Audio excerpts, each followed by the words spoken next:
हाँ sir.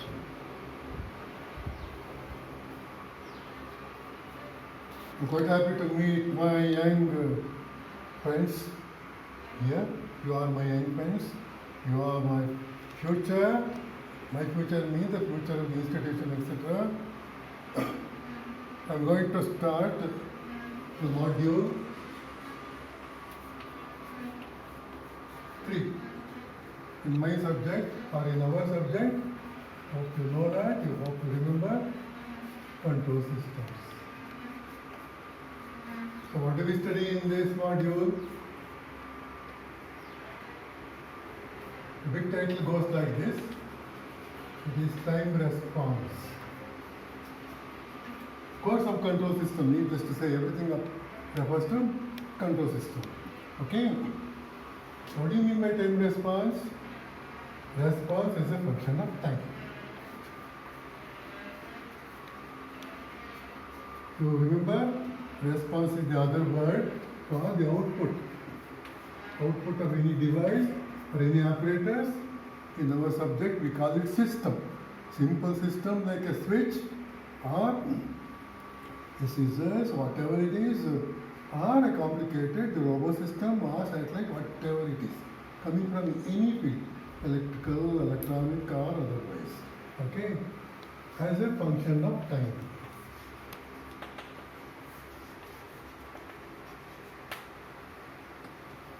I'm sure you remember this also. We represent our control system in simplest manner like this.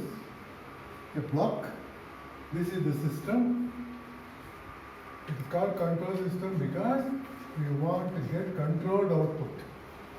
The output that we enjoy, the reliable output, the stable output, the accurate output, and so on. So we want to get this. As a function of time, you represent it by CFT, controlled output as a function of time. Right on?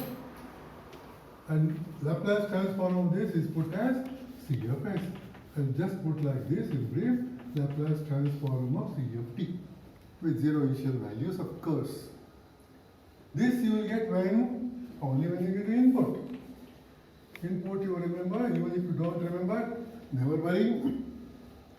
I will be uttering all the important terms briefly as and when required. So RFT stands for reference input, available input. Our input to be given to this system so that it starts working according to our wishes. Once again, here also we use always Laplace transform for mathematical analysis. Is RFS, the Laplace transform of RFT, or as a function of time, that is given to this to yield this output. When you write like this, this is the other word, mathematical, simple mathematical expression for the time response. This itself is what is wanted, CFT. Control output as a function of time. Right now, to start with, we will consider single input, single output system. One input, it can be extended to multiple input, multiple output, multiple input, single output, single input, multiple output also, any system whatsoever. And then graphically, sometimes graphical picture will be required to see whether the output is satisfactory or not, output is good or not, how it varies. So CFT is plotted along the y-axis, T, the independent variable, is plotted along the x-axis. Usually we don't require the negative part of this, because we want the performance of this for the time going from 0 to theoretical infinity. Hello? So graphically you will get some picture. If you get like this, it's called step or DC type of output. If you get like this, it's called sinusoidal. If you get like this, it's called a ramp function, y is equal to mx type, and so on. Hello? What is the purpose of this study? So we have some system represented like this. How do you start? We want to get this. How to get this? We always go by this. This, hope you remember what is this TF? The transfer function. If not specified, we want closed loop transfer function. That means our system will be like this. Please permit me if I write here. You give this R of S or R of T. You have a summing point.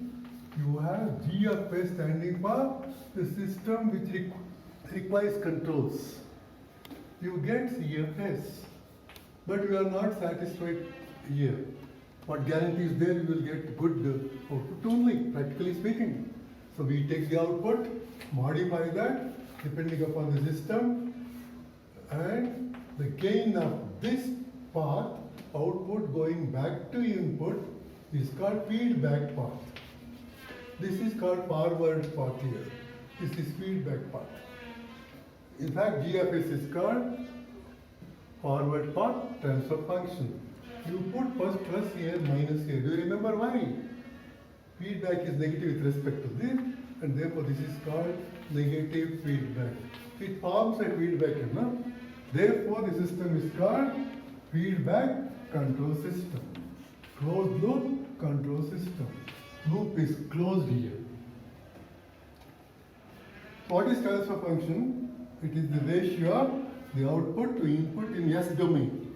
That is Laplace of Laplace of output C of t divided by Laplace of input R of t. The system must be linear, time invariant with zero initial values. This is going to be represented in simple language by C of S by R of S.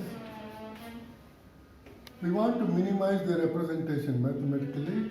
This is represented by M of S, main transfer function, M as a function of S, or some function of S, or T of S, total transfer function. I would call this equation 1. Why do we require this? We require this for this purpose. I'll continue here. Please see here. Focus your attention here, please. From this one, get the expression for output. What is C of S? Cross multiply these two. This is R of S into M of S. We call these two. If you use these two, which are very important, any system for the sake of mathematical or otherwise analysis will be represented like this or simplified like this. One block with G of S, another block with H of S. Occasionally, this H of S will be equal to 1 and you can feed the output directly. And this is called unity feedback control system. If H of S is equal to 1. Hope you remember this. Now consider this. Why do you require this? Purpose is I want to get C of t. C of t is what? Laplace inverse of C of S. That means it is Laplace inverse of R of S into M of S. Correct?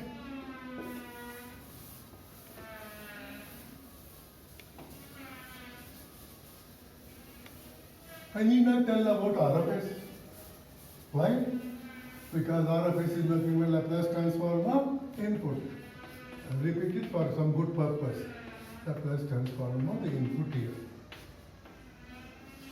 These are called. Hello? What is M of S? Repeat this, of course, A by R, etc. In terms of G of S and H of S, we want for design, performance, analysis, everything. Hope you remember, this simplified will give you G of S over 1 plus G of S into H of S.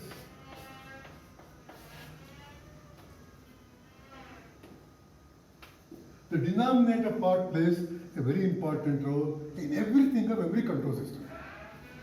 That's why it's called characteristic polynomial. Expressed as a polynomial.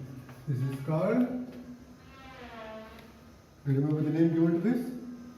It is called characteristic polynomial.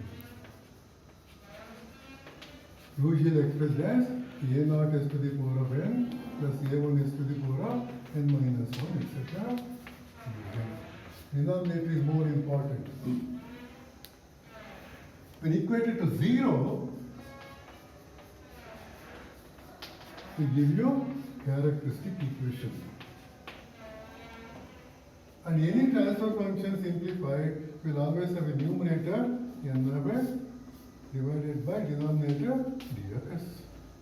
And therefore this automatically becomes d of s. Some persons put it as q of s. Hope all of you are following. Numerator can be expressed in polynomial form as b naught s to the power of m, etc. up to bm, divided by a naught s to the power of n, etc. up to an. For majority of the healthy, practical, stable working systems, m will be less than.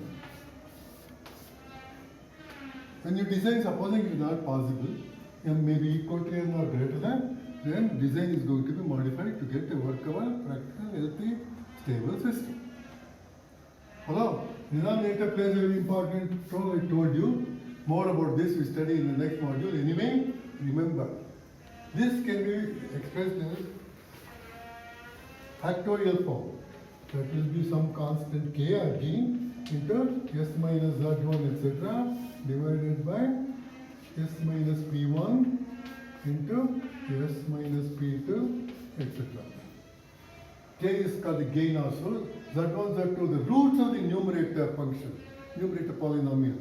These z's are called the zeros of the function. Because if you put s equals Z1, Z1 or Z2, etc., the function becomes 0. Similarly, these p's, they are called the poles of the system. In the graph, it will be represented by small circles. Here, it will be represented by small crosses. The poles are the denominator roots. They play the most important and most significant role in everything of control system, performance characteristic. Therefore, we give greatest importance to this.